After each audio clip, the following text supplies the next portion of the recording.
Halo semuanya, kembali lagi bersama dengan saya Surya Marten dari TI 2020. Dan di Bincang Alumni kali ini, di Bincang Alumni 2021 yang mengangkat tema Mapping the Unknown Future. Pada sesi kali ini merupakan sesi lanjutan dari sesi pertama yang membahas tentang persiapan yang harus dilakukan sebelum lulus. Jadi buat teman-teman yang belum nonton, boleh banget nih langsung meluncur ke link berikut yang ada di kanan atas maupun yang ada di deskripsi di bawah. Di sesi kali ini, kita akan lanjut membahas tentang serba-serbi menjadi fresh graduate. Dan di sini kita udah bersama dengan narasumber kedua kita nih, yang bakal nemenin kita. Langsung aja kita sapa Kak Indira Prianda dari Teknik Industri 2014. Halo Kak Indira. Halo, halo. Gimana kabarnya Kak? Alhamdulillah baik, sehat. Mantap. Oke, ini kayak boleh nih Kak, kita juga coba sedikit kenalan sama diri Kakak nih. Dan mungkin Kakak juga boleh ceritakan sedikit nih tentang diri Kakak ke kita semua. Oke, singkat aja kali ya. Boleh. Halo semuanya, namaku Indira Prianda, biasa dipanggil Indi. Dulu di kampus juga sempat dipanggil Indi atau Dira. Nah, aku tuh lulus Santai itu tahun 2018 dan angkatan 2014. Nah, aku udah lulus tahun 2018 itu langsung kerja posisinya. Jadi sekarang itu tahun 2021 udah hampir masuk tahun ketiga kerja gitu. Dan sekarang domisilinya itu aku dulu di Bogor rumahnya, tapi sekarang karena kerjaan aku mengharuskan pindah, jadi sekarang aku kerjanya itu di Bank Indonesia, di kantor perwakilan BI Provinsi Bangka Belitung. Mungkin kalau teman-teman pada tahu Laskar Pelangi filmnya Belitung kan, nah aku di situ tapi aku di Pulau Bangkanya gitu. Kan ada Pulau Bangka sama ada Pulau Belitung, aku di Pulau Bangkanya di kota Pangkal Pinang. Nah jadi sekarang aku masuk tahun kedua di BI sih. Jadi memang kalau kerja di lembaga pemerintah itu mengharuskan kita udah siap nih kerja dikirim ke seluruh Indonesia lah kayak gitu. Dan salah satunya aku ditempatin di Bangka Belitung. Gitu. Itu sih singkat profil dari aku sendiri. Gila. Gokil banget nih. Ini juga di slide ada juga nih. Kalau Kak Indi dulunya pada tahun 2016 tuh jadi Kabid Humas juga. Ya, betul. Dengan Kak Bagas. Oke. Ada lagi? Aku ceritain juga yang tadi. Boleh. Mungkin cerita dikit Kak. Oke. Mungkin tadi kan aku udah sempat tentang diri aku sendiri. Mungkin aku mau agak sekedar cerita kecil-kecilan lah. Get to know me tuh sebetulnya kayak gimana sih orangnya dan lain-lain. Nah, jadi aku tuh waktu kuliah sempat jadi Kabid Humas Inti 2016 gitu. Sebelumnya juga jadi BP Humas Inti 2015. Nah, aku itu jadi ketua bidang, terus wakil aku itu namanya Bagas Brahmantio. Mungkin teman-teman kalau ada yang kenal, biasanya dipanggil Kak Bagas. Nah, dari tahun 2016 itu aku bareng lah setahun kepemimpinan di Humas itu bareng sama Bagas. Dan sejalan aku di perkuliahan, aku udah kenal Bagas nih, jadi wakabit aku kan. Terus nggak lama, akhirnya sampai sekarang aku jadi sahabat aku, terus jadi akhirnya sahabat seumur hidup nih. Gila, gokil. Iya, sama-sama TI14 juga. Terus baru nikah kemarin, aku baru nikah sama Bagas itu 19 Juni. Jadi pas lagi pandemi, lagi naik-naiknya tuh, tapi sebelum PPKM sih. Jadi alhamdulillah masih bisa lancar lah semuanya gitu. Itu sih. Oke. Kalau operator ada bisnis selanjutnya ada apa lagi ya kita? Oke, ini kayaknya juga dari Kak Indi sendiri juga ada pengalaman kerja juga tuh pernah di Bank Indonesia tuh, juga di AeroAsia, Tokopedia kalau nggak salah katanya pernah di situ ya selama beberapa bulan di situ. Yes, dan juga di Tada. Ya. Oke. Ya, jadi pengalaman kerja aku itu dimulai startingnya itu dari tahun 2017. Sebetulnya ini bukan kerja sih, tapi ini kayak magang kerja praktek. Kalian juga dapat kan pasti semester berapa sih aku lupa, 7 apa 6 ya, aku lupa deh. Semester 7 kan?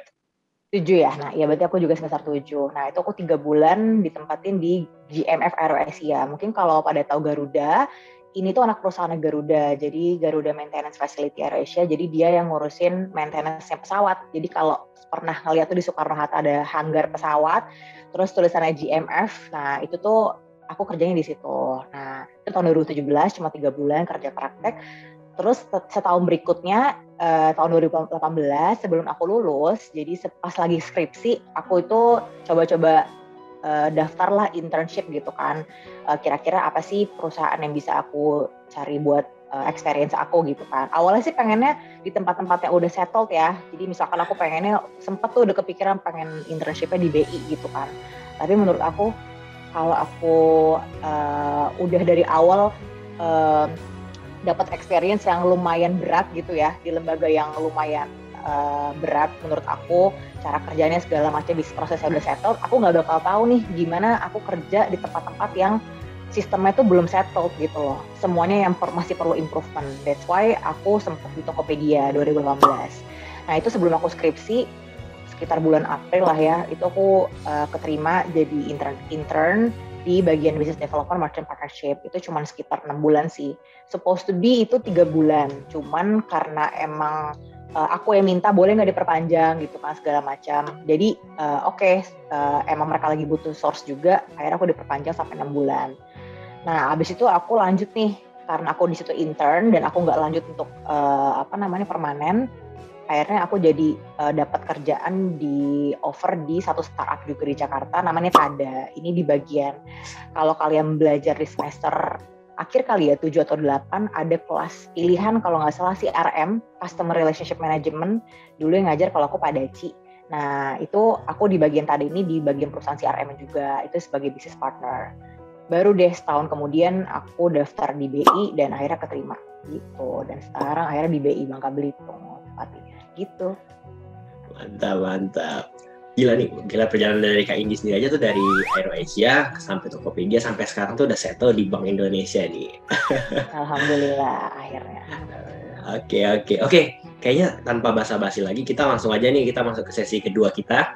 Jadi kita akan nanya langsung dengan topik serba-serbi menjadi fresh graduate. Mungkin kita ke pertanyaan general dulu nih Kak. Kayak kalau misalnya kakak yang sekarang nih, coba beritahu ke diri kakak masa lalu dulu gitu, kayak kira-kira apa yang bakal kakak katakan kepada diri kakak di masa lalu yang ngatain kayak apa nih harus dilakukan dan disiapkan oleh seorang fresh graduate untuk terjun ke dunia keprofesian gitu Kak. Oke.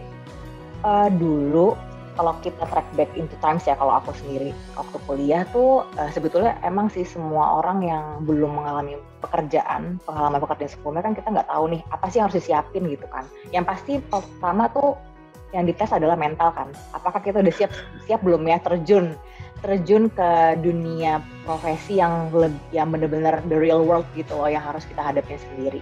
Dan kita kan nggak mungkin dong kalau di kuliah kan masih kerja kelompok bareng teman-teman segala macam gitu kan. Sifatnya yang jarang lah yang individu gitu, kecuali skripsi gitu.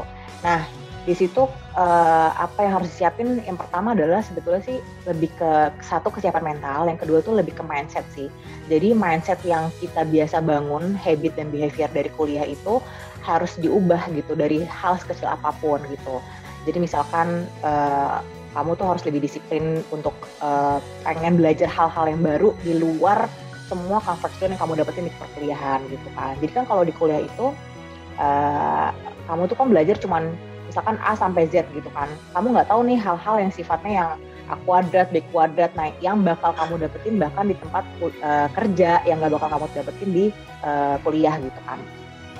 Jadi kamu harus belajar itu dari pengalaman-pengalaman. That's why kamu akan ngelakuin kayak kerja praktek di semester 7 gitu kan. Abis itu kamu harus intern segala macam. Nah itulah yang mesti kamu bangun sih, konsep di mindsetnya tuh harus udah siap mental dan siap terjun ke dunia yang lebih sifatnya lebih individual gitu loh. Gitu sih kalau dari aku. Oke, kalau gitu jadi penasaran deh Kak, kayaknya apa sih kayaknya yang bikin kakak kayak mengatakan kayak langsung terjun ke dunia keprofesian tuh harus kuat mental. Kira-kira tuh sebenarnya apa ya dari kakak sendiri tuh apa ya kayak perbedaan di kuliah sama di dunia keprofesian gitu Kak? Oke. Kalau bedanya sih mungkin ya pasti signifikan ya kan. Kalau udah dunia kerja kan goalnya udah beda gitu kan. Goal kamu pasti kamu tujuannya ya untuk nge-branding diri kamu lebih baik lagi, gimana caranya dan gimana caranya ngebuat suatu bisnis improve yang baik di perusahaan kamu gitu kan. Ya bedanya di kuliah adalah kalau kuliah itu kamu cuma tahu secara teoritis kan, tapi kalau di kerjaan itu yang sifatnya benar-benar kamu bisa ngelihat secara helikopter view, kalau di anak TI kan bilang gitu, dan itu benar-benar happen in your work life gitu loh, saat kamu, karena mungkin kita anak TI kali ya, jadi tuh benar-benar ngelihat gimana sih cara proses dari kerja tuh yang harus diimprove tuh bagian mana tuh kamu bisa ngeliat banget di perusahaan gitu. Yang kalau misalkan di kuliah kan kita cuma ngeliat secara teori kan, kita benar-benar nggak kebayang, kalau ada study case pun kita belum terlalu kebayang. Dan isu-isu yang dihadapi di dunia kerjaan itu lebih real, dan kadang itu yang ngebuat kamu bisa lebih gimana caranya kamu bisa kuat lah untuk menghadapi, gimana cara kamu mikir lah intinya, gimana kita bisa berpikir untuk bisa nge-improve suatu sistem yang memang masih belum baik segala macamnya kayak gitu sih. Jadi kalau mau dibilang perbedaan ya pasti signifikan gitu sih kalau untuk dunia kerja. Sempat dulu Kak ini sendiri tuh sempat kaget nggak sih ketika pertama kali kayak langsung terjun ke dunia kerja nih gitu? Aduh kayak, kaget banget nih. Kalau Kakak sendiri gimana tuh cara Kakak adaptasinya tuh ke lingkungan seperti itu? Oke. Aku kan dulu sempat memang aku tuh punya goal long termnya pengen kerja di tempat yang settled gitu kan.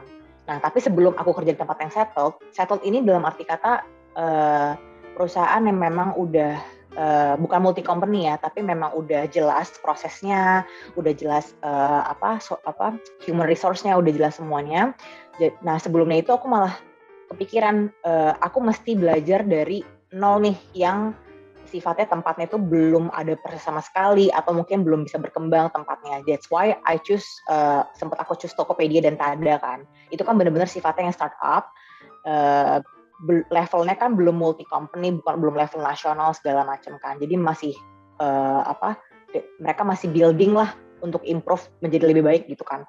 Nah, that's why aku milih itu untuk nge-build dari branding diri aku sendiri gitu loh. Aku pengen tahu aku bisa semampu mana sih buat nge-improve suatu proses di perusahaan startup itu gitu kan.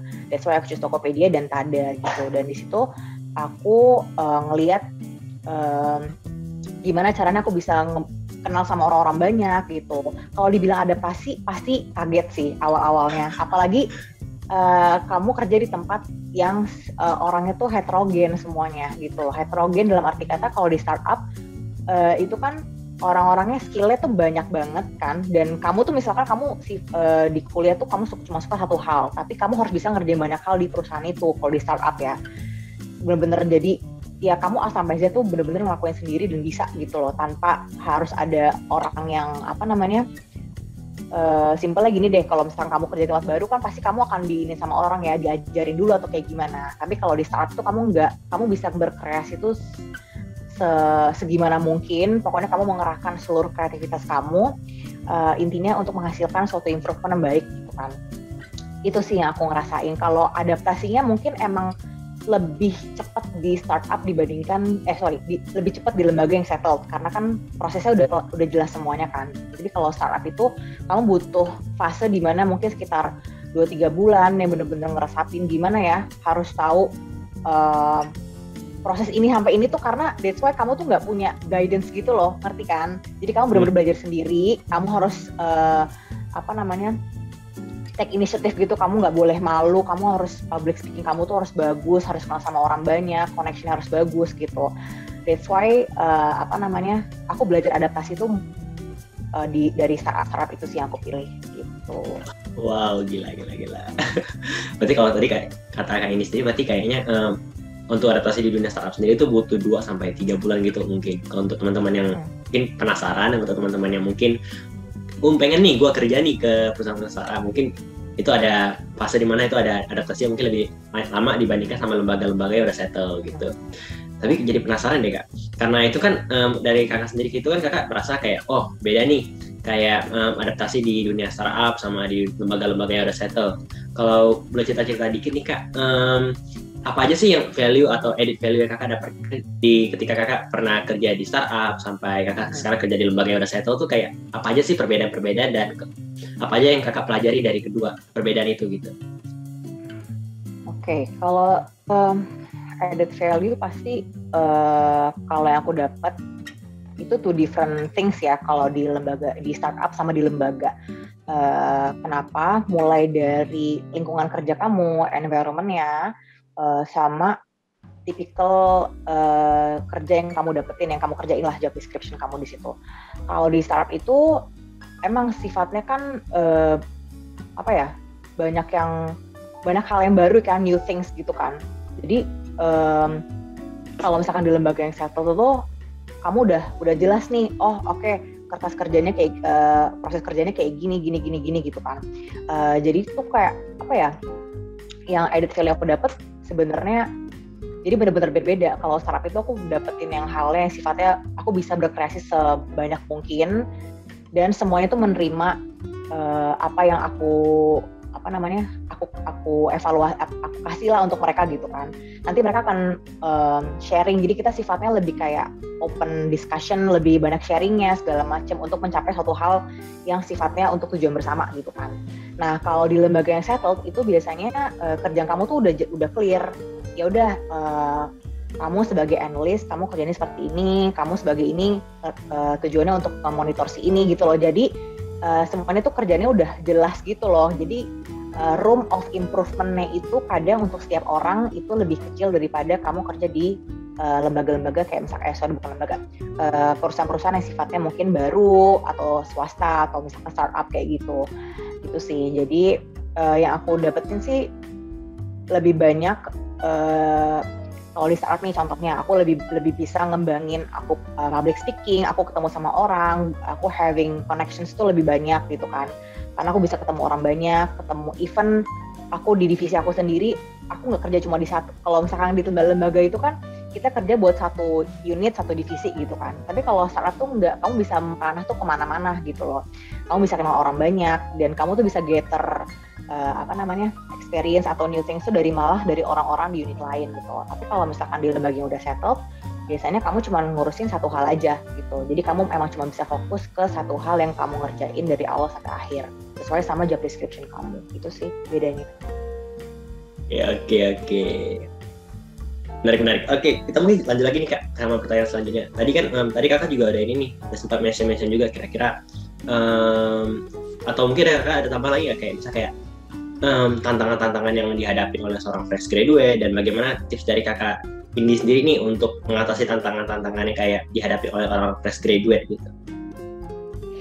Oke, kalau tantangan fresh graduate itu pasti the biggest fear-nya adalah kamu nggak dapat kerjaan secepat itu ya kan. Pasti kan orang mikir, duh gue takut nih gue habis lulus kerja di mana ya. Banyak yang ngerasa kalau misalkan gue nggak dapat kerja cepat, daripada kan selalu dibandingin sama teman-teman yang lain ya, teman-teman satu angkatan gitu kan, ini banyak banget nih udah kerja terus gue belum kerja gitu kan.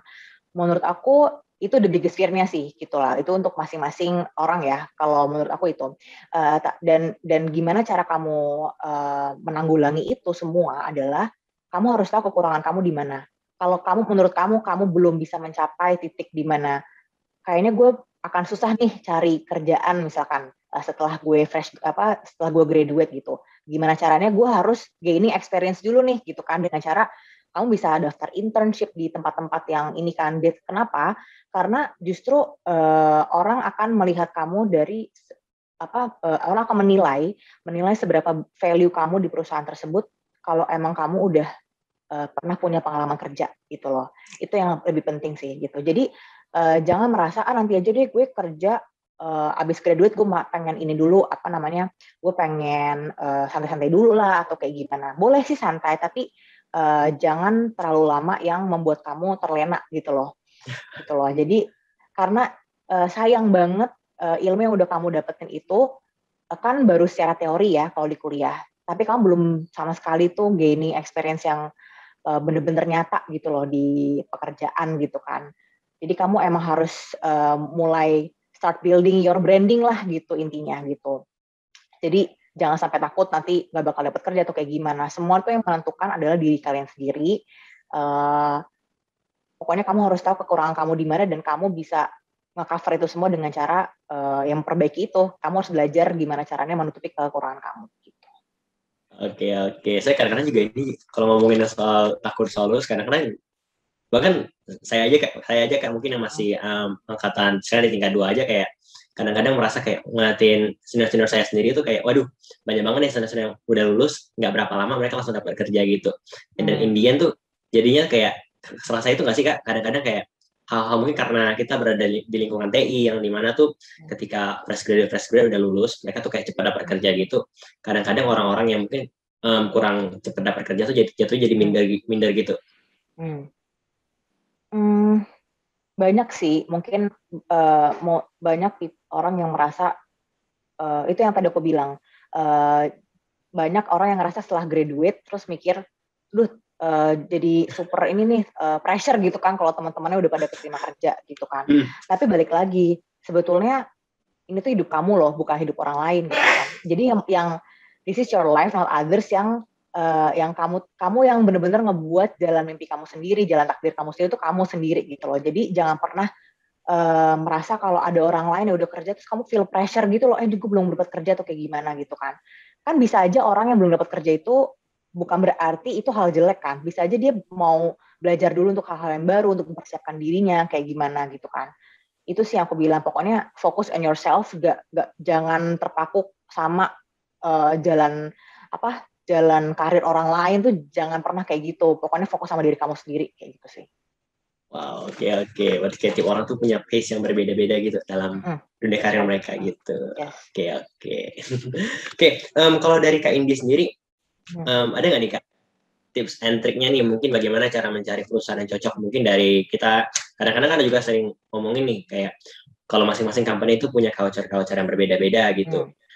Kalau Kakak sendiri ada nggak saran tips yang bisa untuk kita coba tanda ini, ini tips yang bagus nih untuk kita sebagai lulusan TI nantinya kita gimana cara cari company yang mungkin cocok ke kita gitu. Oke. Kalau based on my own experience ya, sebetulnya kalau masih kuliah nih, aku tuh dulu belum kebayang banget aku tuh tipikal passion tuh kerjanya bakal disuka perusahaan yang mana gitu kan. Jadi yang aku tanamin di diri aku dulu waktu kuliah adalah aku mesti coba apapun itu yang yang aku misalkan gini, aku daftar di beberapa perusahaan gitu kan, yang menurut aku belum tahu nih kerjanya itu apa, aku cuma tahu di bagian kulit luarnya aja. Mungkin kan kalau anak kuliah itu kan ngeliat, oh title-nya ini, mungkin kerjanya ini gitu kan. Oh title-nya business process manager, pasti ngerjainnya tentang planning gitu deh gitu kan, manufacturing or something. Oh title-nya bagian sales, pasti ngerjainnya sales gitu kan. Ya udah, kamu pasti pakai ini kan, semacam kayak perasaan lah gimana kan, gue passionnya di mana gitu kan. Nah disitulah yang kamu bisa nge-build passion kamu itu dari pengalaman kamu gitu. Jadi saat kamu emang udah terjun ke satu pekerjaan, atau misalkan for example kamu internship lah di mana gitu kan, terus kamu ngerasa kayaknya aku cocoknya di sini deh, itu tuh bakal nge-build secara otomatis gitu loh, dari natural itu bakal ke-build kayak, oh kayaknya gue sukanya di bagian sales deh, oh kayaknya gue nggak di sales deh, kayaknya gue lebih suka di bagian manufacturing or apalah apa gitu. Itu akan terbentuk dengan sendirinya gitu loh. Seiring berjalannya waktu kamu ada di pekerjaan tersebut ya gitu. Jadi ya itu balik lagi ke awal, yang pertama kamu itu harus tahu passion kamu tuh apa dulu gitu loh. Kamu pengen ngejar apa sih nanti di tujuan akhir kamu suka di bagian apa, itu yang kamu nge-build sendiri gitu loh. Kamu yang bener-bener mapping, oh aku tuh pengennya jadi ini, kayaknya gue harus mulai daftar di perusahaan ini gitu loh. Jadi walaupun mungkin semuanya terasa ini ya, terlalu banyak gitu prosesnya, tapi kalau udah satu aja jebol gitu ya, udah bisa nih kamu gapai nih, oh gue dapet nih perusahaan misalkan internship di sini. Ya udah, kamu bener-bener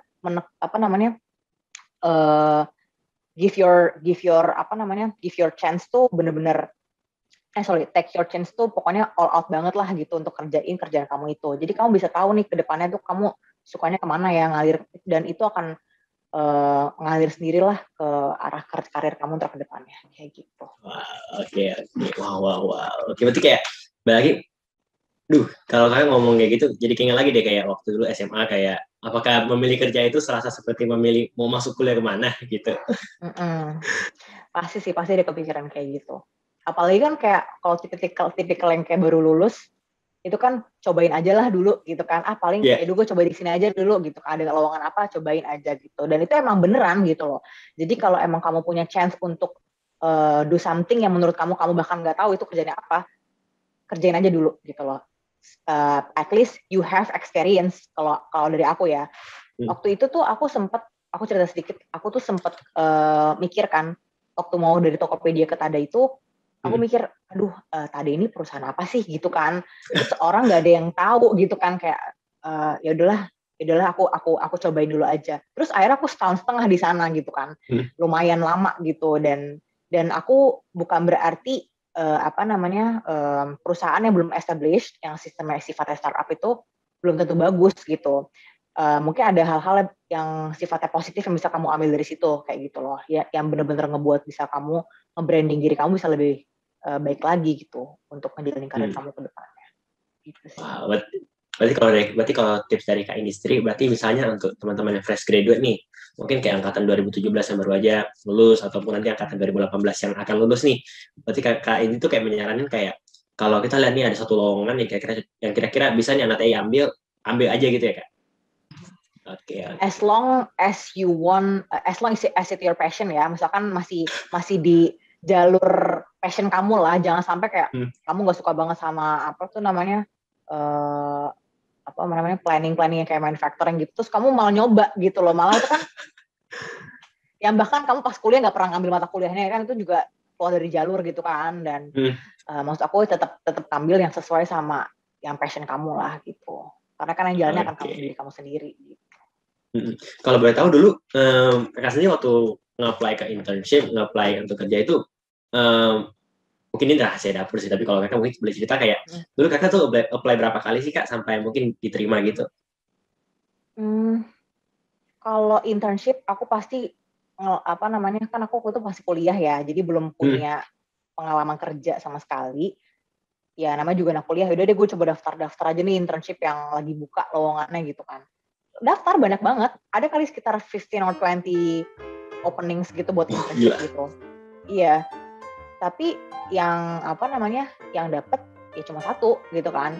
Waktu itu aku lupa sih satu atau beberapa, tapi mungkin aku di seiring berjalan waktu, misalkan aku udah keterima nih, waktu itu kan aku dapet Tokopedia nih, mungkin ada beberapa yang hubungin aku, cuman karena aku udah bisa di Tokped ya aku nggak bisa lagi gitu loh. Cuman kalau dilihat dari kuantitasnya pasti banyak banget, aku daftar tuh banyak tempat, karena kamu nggak ada yang tahu kan chance kamu keterima di mana. It's semakin banyak kamu daftar, it's getting high lah pokoknya, the higher you get a chance to untuk masuk ke perusahaan itu untuk coba jadi internnya gitu kan. Itu sih, jadi jangan terpaku untuk gue pengennya internnya di sini aja di perusahaan ini gitu kan.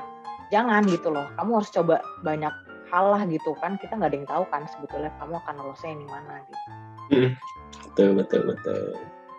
Sama ya kepikiran nih Kak, bener gak sih, kan ini juga kayak saya juga pernah dengar mitos juga nih, mitos juga sih, tapi kayak rahasia anak-anak TI gitu, katanya kalau anak TI itu udah lulus itu tuh bisa masuk kemana-mana gitu, tapi katanya ada juga nih yang bilang kalau masuk kemana-mana tapi kayak hanya ada beberapa tempat, hanya ada beberapa kayak position yang mungkin tuh cocok untuk anak TI gitu. Itu benar nggak sih Kak?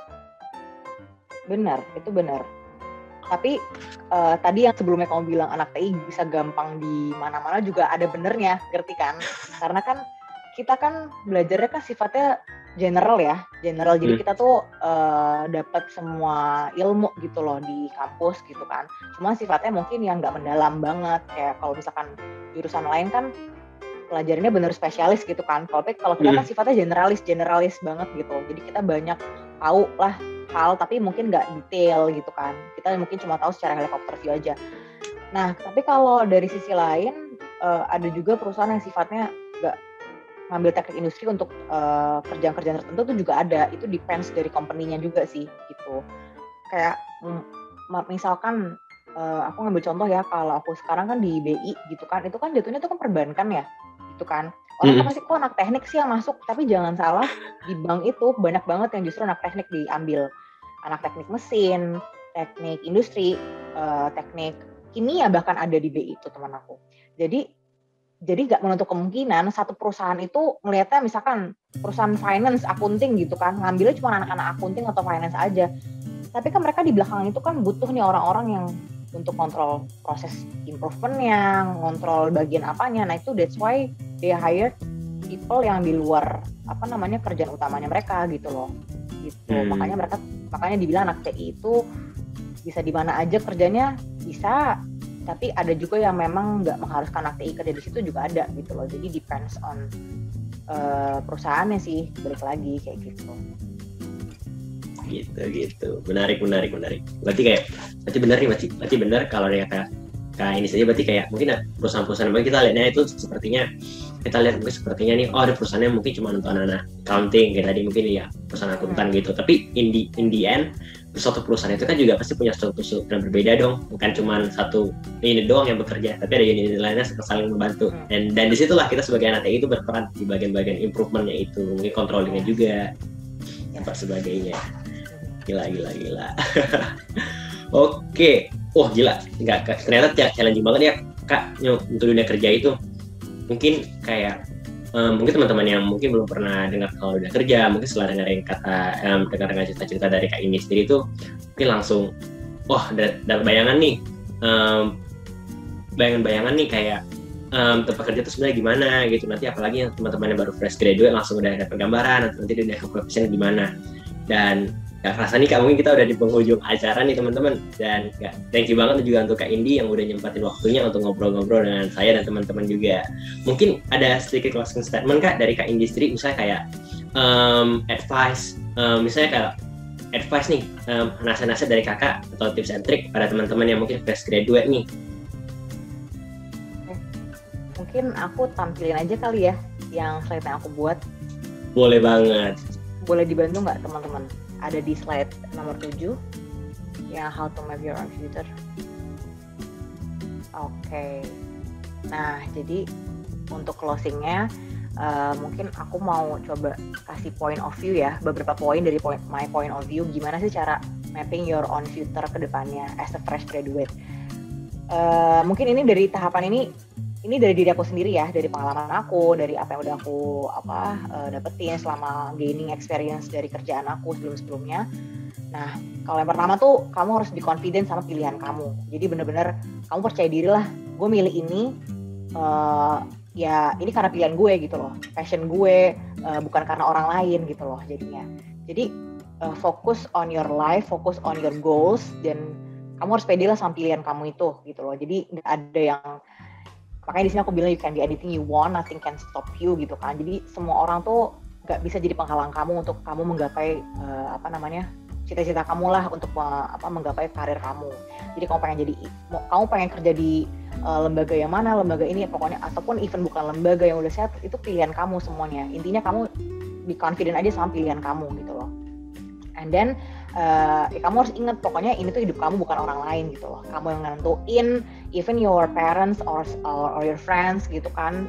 Pokoknya ini hidup kamu gitu. Kamu yang ngejalanin, kamu yang tanggung konsekuensinya. Intinya kamu gitu loh. Terus kamu mau poin yang ketiga. Tadi poin yang kedua ya. Pokoknya this is your life, not others. Jadi benar-benar kamu harus fokus on yourself, on your goals, on your career segala macam.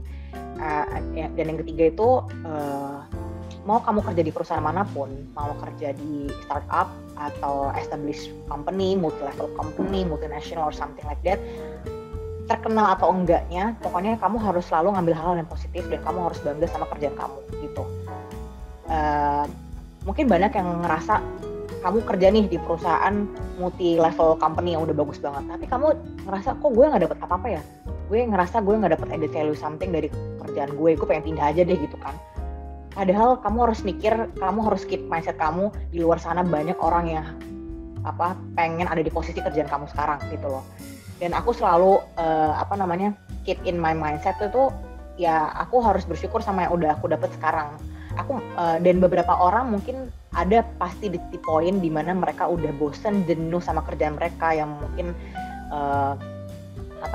intinya mereka nggak bisa dapat added value anything lah dari perusahaan itu. Tapi balik lagi ke tujuan utama kamu, kenapa kamu bisa memilih perusahaan itu. Pokoknya kamu harus proud lah sama pilihan kamu. Pokoknya harus keep yang something every positive things lah yang kamu bisa dapetin dari perusahaan itu gitu. Dan di sini juga aku tambahin kan, pokoknya kalau kamu pulang ke rumah, pokoknya tuh udah semuanya tuh udah masalah tuh udah lepasin aja lah gitu. Pokoknya kamu udah bisa jadi diri kamu yang sebenarnya kalau udah sampai rumah lagi, kayak gitu. Terus poin yang keempat, mau kamu punya usaha nih nantinya, kan nggak melulu ya kamu itu apa namanya udah lulus kamu mesti kerja. Jadi jangan berpikir, mungkin tadi apa namanya Surya kan sempat bilang banyak nih orang yang dari fresh graduate ngerasa teman-teman udah kerja terus kita belum gitu kan. Banyak banget angkatanku yang even mereka nggak kerja, mereka sukses di perusahaan mereka masing-masing. Jadi mereka building their own company gitu loh. Walaupun dari kecil-kecilan gitu, tapi mereka bener-bener fokus gitu ngejalaninnya gitu. Jadi nggak mikirin lah, aduh teman gue tuh udah sukses nih di perusahaan ini gitu kan, teman gue juga udah sukses di sini. Jadi balik lagi ke awal, kalau emang kamu percaya kalau kamu bisa nge-build sesuatu yang lebih baik lagi, nggak mesti kerja di perusahaan, it's okay, it's your option kan, it's your decision gitu kan to make. Jadi intinya mau kamu punya perusahaan sendiri, kamu entrepreneur atau kamu kerja di perusahaan itu nggak masalah gitu loh intinya. Tapi intinya kamu harus bangga sama apa yang udah kamu capai sampai sekarang gitu loh. Gitu. Mau kamu udah baru dicapai di titik yang masih, aduh aku masih kerja di ini jadi posisinya masih ini terus, it's okay gitu loh. It's okay gitu kan. Pokoknya keep building your branding lebih bagus ke orang lain, keep building the connections dan lain-lain gitu. Dan poin yang terakhir tuh intinya semua decision yang kamu ambil itu pasti punya konsekuensinya gitu. Balik lagi ke awal, kamu sebagai kita sebagai individu itu udah harus yakin sama pilihan kita gitu. Jadi jangan ngerasa aduh harusnya gue nggak ngambil kerja di sini nih, aduh harusnya gue nggak gue nggak jadi pengusaha nih, gue apalah ABCD lah, pokoknya kamu ngeluh atau segala macam. Intinya kamu harus hadepin konsekuensi yang kamu ambil gitu loh. Take the risk, jadi jangan pernah mundur ke belakang, don't ever take steps back lah. Pokoknya padahal kamu tinggal beberapa langkah lagi untuk jadi orang yang lebih sukses gitu loh sebenarnya. Gitu. Jadi intinya mau kamu role jadi apapun, mau kamu jadi pengusaha, kamu punya karir, even kamu kalau perempuan tuh sekarang kamu jadi ibu rumah tangga, it's okay gitu kan, it's your decision. Dan jangan terpatrik kalau orang lain akan ngomongin kita, judging kita or something. Nggak ada tuh kata-kata kayak gitu. Pokoknya kamu fokus sama hidup kamu sendiri, karena yang menilai kamu tuh adalah orang-orang yang mengenal kamu gitu kan. Misalkan bos kamu lah, orang-orang terdekat kamu, or your clients gitu kan orang which is yang kayak lingkungan kamu yang lainnya itu nggak pernah ngelihat kamu tuh udah sejauh apa sih berjuangnya gitu loh, kayak gitu sih. Jadi intinya you have to take the all the consequences on every choice that you have to take gitu nanti kedepannya. Itu sih kalau dari aku. Semoga bermanfaat. Gila.